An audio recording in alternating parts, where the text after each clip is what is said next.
जो Persian gulf reason है उसमें। सो इस गल्फ रीजन में ये रहा सऊदी अरेबिया, इसमें Kuwait, Qatar, Bahrain, Iran, Iraq, सारे ये देश आते हैं जहाँ से दुनिया का जो 20% ऑयल का एक्सपोर्ट इंपोर्ट होता है।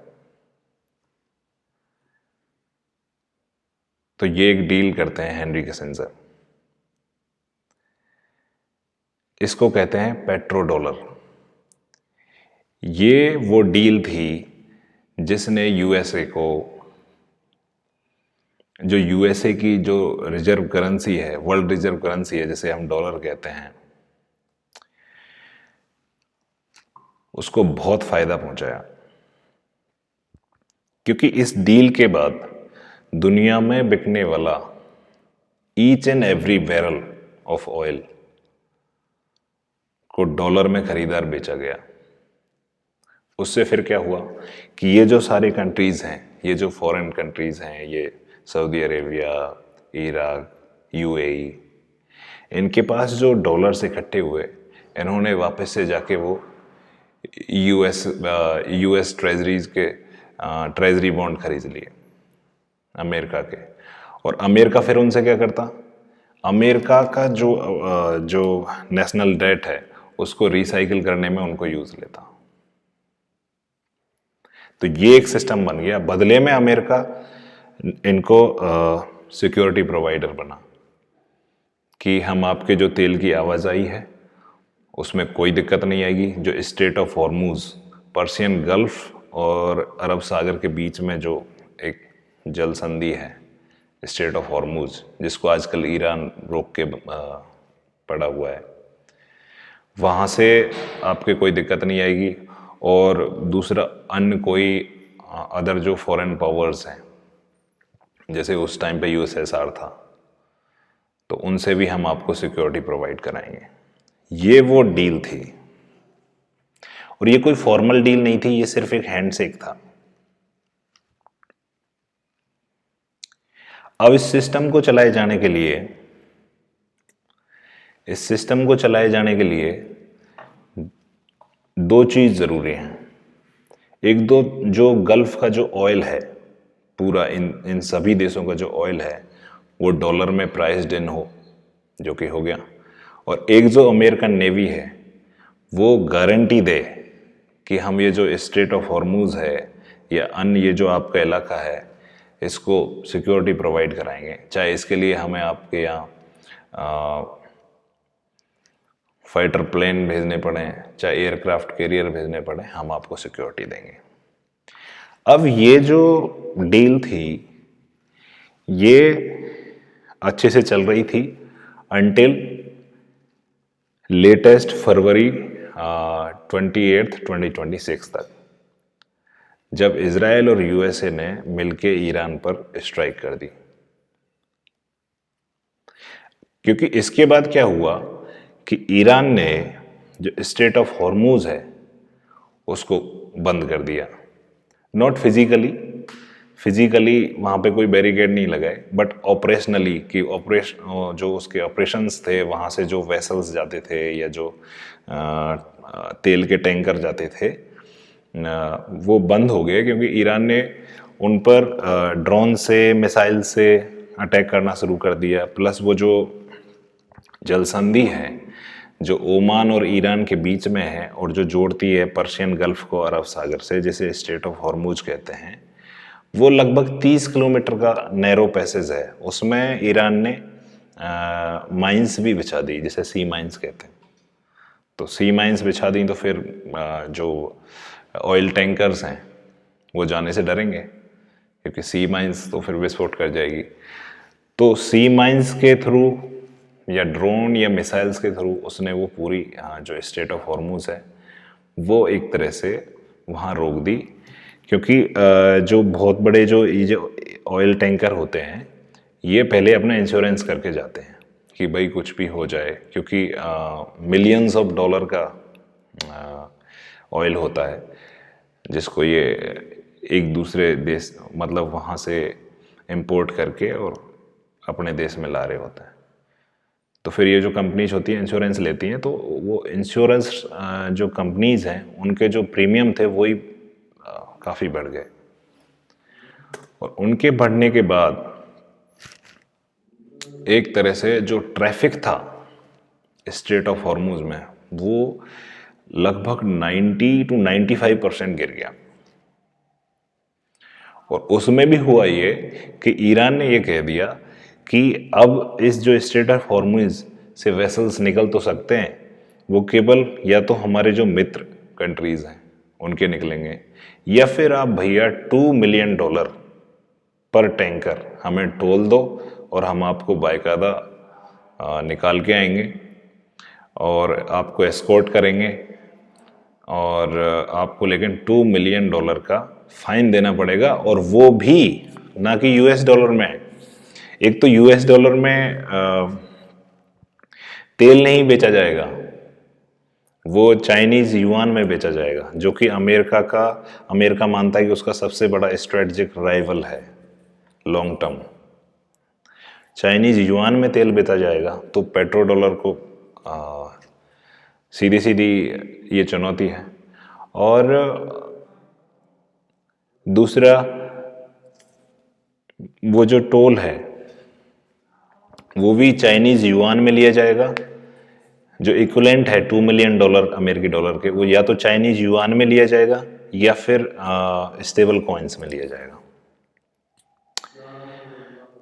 तो इस पेट्रो डॉलर सिस्टम को चलाए जाने के लिए जो दो चीजें थी, दोनों, एक तो कि जो ऑयल का जो गल्फ ऑयल है वो पेट्रो डॉलर में हो, और एक स्ट्रेट ऑफ हॉर्मुज खुली रहे, उसमें कोई आवाजाही पे कोई प्रतिबंध नहीं हो। तो इसका जो पहला था कि ईरान ने स्ट्रेट ऑफ हॉर्मुज क्लोज कर दिया, और दूसरा सऊदी अरेबिया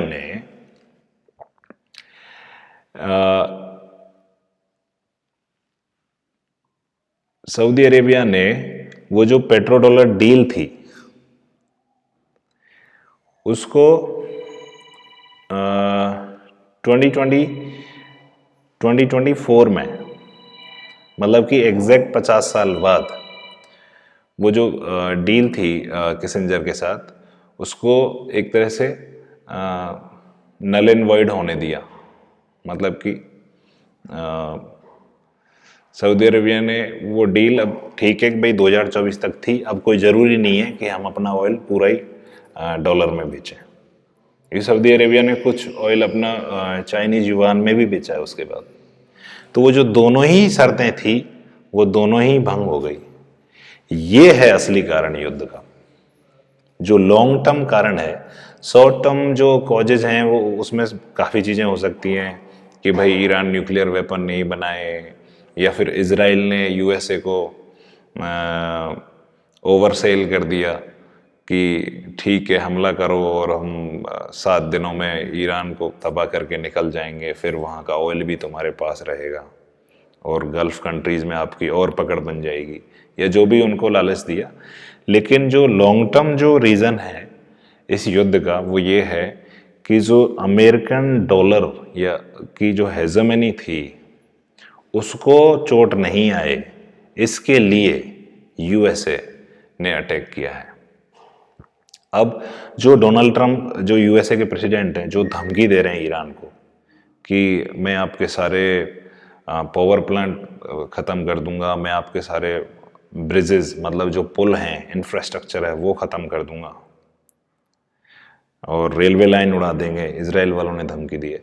तो उसके पीछे जो कारण है ना, वो ये नहीं है कि ईरान ने स्ट्रेट ऑफ हॉर्मुज अभी बंद कर रखा है। उसके पीछे असली कारण है कि जब भी स्ट्रेट ऑफ हॉर्मुज खुलेगा, जो ऑयल है वो केवल डॉलर में ही बिकेगा।